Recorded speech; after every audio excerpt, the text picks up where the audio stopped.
Jadi sudah bisa dipahami sampai sini? Sudah, Miss. Ada pertanyaan? Ada, Miss. Apa pertanyaannya? Bagaimana caranya mengatasi rasa grogi di depan Ketika melakukan public speaking? Oh iya. Jadi yang pertama itu Intan harus mempersiapkan segala sesuatu yang harus Intan sampaikan gitu. Sama seperti poin yang pertama, tipsnya. Kemudian yang kedua itu latihan, tentu saja. Jadi segala sesuatu tidak mesti public speaking doang. Dalam hal olahraga, perlombaan apapun itu yang mesti sudah Intan persiapkan duluan, dimulai dari latihan. Oke. Yang ketiga merupakan menemukan cara menenangkan diri. Jadi setiap orang itu punya cara dalam menenangkan dirinya. Seperti yang Miss lakukan, Miss hanya berfokus pada satu kaki supaya Miss lebih tenang. Jadi Intan dan Aisyah sendiri juga punya cara agar kalian berdua menemukan ketenangan saat berbicara di halayak ramai. Seperti misalnya menggenggam sesuatu atau tidak menatap mata audiens secara langsung. Nah, itu namanya menemukan kenyamanan. Kemudian yang keempat merupakan jangan takut. Jadikan rasa takut itu sebagai teman. Paham maksud Miss? Jadikan rasa takut itu sebagai teman. Kalau tidak ada rasa takut, kita yang berbicara di depan pasti terlalu banyak kesalahan yang kita lakukan. Itu sebabnya karena kita tidak memiliki rasa takut. Jadi fungsi rasa takut ini adalah sebagai teman, sebagai cambukan agar Intan dan Aisyah bisa lebih pede lagi berbicara di halayak ramai. Kemudian yang kelima merupakan menjaga diri sendiri dengan baik. Memperhatikan penampilan kita. Misalnya seperti apa yang kita pakai, sudah bagus atau belum. Penampilan kita mempengaruhi kepercayaan diri kita dalam melakukan public speaking. Oke. Jadi hanya itu tips-tips yang bisa disampaikan kepada Intan. Sudah bisa dipahami jawabannya, Intan? Alhamdulillah sudah, Miss. Oke, Miss rasa sudah selesai pembahasan kita mengenai public speaking pada hari ini. Miss akan memberikan tugas di rumah untuk membuat pidato sendiri, yang Assalamualaikum warahmatullahi wabarakatuh. Waalaikumsalam warahmatullahi wabarakatuh. Okay, students, how are you today? I'm fine, and you? I'm fine, of course. Thank you for asking me. And before we start our schedule, let me to absent you guys. And then first, Intan Sapitri. Yes, Miss. Arisa Aryani. Yes, Miss. Okay, that's our schedule. And today we will speak about public speaking. Have you heard about public speaking before? Yes, Miss. Di mana kamu mendengarnya? Di sekolah saya dulu, Miss. Oke, di sekolah kamu yang dulu itu di SD atau di SMP? Di SMP. Oke. Dari pemahaman kamu, waktu kamu di SMP, kamu pernah mendengar tentang public speaking, iya kan? Iya. Oke, sepemahaman kamu apa itu arti dari public speaking tersebut? Public speaking itu berbicara di depan banyak orang untuk menyampaikan sesuatu hal yang penting. Oh iya, benar. Jadi secara nggak langsung pendapatnya Intan sudah dengar, tetapi ada yang perlu diperbaiki. Public speaking itu berarti pembicaraan atau komunikasi antara dua belah pihak, antara individu dengan kelompok. Jadi apa itu public speaking? Pembicaraan antara individu dengan kelompok yang berguna untuk menyampaikan sesuatu. Jadi sudah bisa dipahamin apa arti dari public speaking? Sudah, Miss. Oke, menurut pemahaman Intan, menurut bahasa Intan sendiri, apa itu public speaking? Public speaking itu merupakan pembicaraan antara individu dengan kelompok guna menyampaikan sesuatu. Iya, benar. Guna menyampaikan sesuatu. Jadi, sebenarnya kita sebagai pelajaran pendidikan, kita sudah belajar dari SD, SMP, SMA, sampai sekarang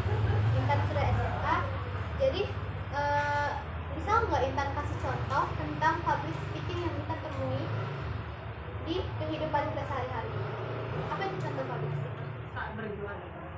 Saat berjualan, ya benar. Itu juga contoh public speaking. Tapi yang lebih gampangnya lagi, yang sekarang sedang dilakukan merupakan contoh public speaking, termasuk itu khutbah atau pidato atau apapun yang berhubungan dengan segala sesuatu yang ingin kita sampaikan kepada orang-orang di sekitar kita, itu merupakan public speaking. Oke, Intan sudah mengetahui tentang pengertian dari public speaking, sudah tahu juga tentang contoh-contohnya. Jadi sekarang Miss mau nanya, antara Intan dengan Aisyah, udah pernah belum melakukan sesuatu yang berhubungan dengan public speaking, berbicara di depan khalayak ramai? Sudah nih. Dalam rangka apa kalau Miss boleh tahu? Presentasi. Iya, presentasi. Waktu Intan presentasi, apa yang Intan rasakan? Gugup. Ya, gitu. Jadi ketika Intan merasa gugup saat presentasi maupun saat hal-hal yang Intan lakukan misalnya di masyarakat gitu, apa yang Intan lakukan untuk menghilangkan rasa gugup itu?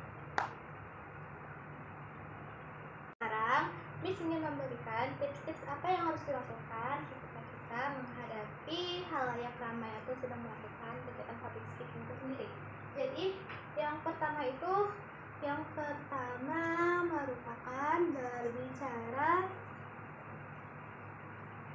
untuk memberi. Jadi apapun yang sedang kita lakukan, misalnya berbicara dengan halayak ramai, tujuan kita berbicara itu adalah untuk memberikan ilmu yang ingin kita sampaikan, sesuatu yang ingin kita sampaikan. Oke, yang pertama berbicara untuk memberi. Jadi setelah itu yang kedua merupakan memahami. Arti memahami di sini merupakan memahami apa-apa saja yang ingin kita sampaikan. Jadi kita itu sebagai seseorang yang berbicara di halayak ramai, kita harus memahami apa yang ingin kita sampaikan kepada halayak. Jangan seperti seseorang yang ingin berbicara, ingin menyampaikan sesuatu, tapi dia tidak paham apa yang ingin dia sampaikan. Karena itu, public speaking yang dia lakukan, berbicara di halayak ramai yang dia lakukan bisa jadi memalukan atau bisa jadi gagal. Oke? Dapat poinnya? Dapat, Miss. Yang ketiga merupakan menggunakan bahasa tubuh. Sudah tahu arti menggunakan bahasa tubuh sebelumnya? Pasti Intan sudah mendengarkan. Menggunakan bahasa tubuh seperti memiringkan kepala ke kanan untuk menghadap kefokusan kita, atau seperti yang Miss sedang lakukan sekarang, menggoyang-goyangkan tangan Miss agar Intan dan Aisyah paham dengan apa yang Miss katakan.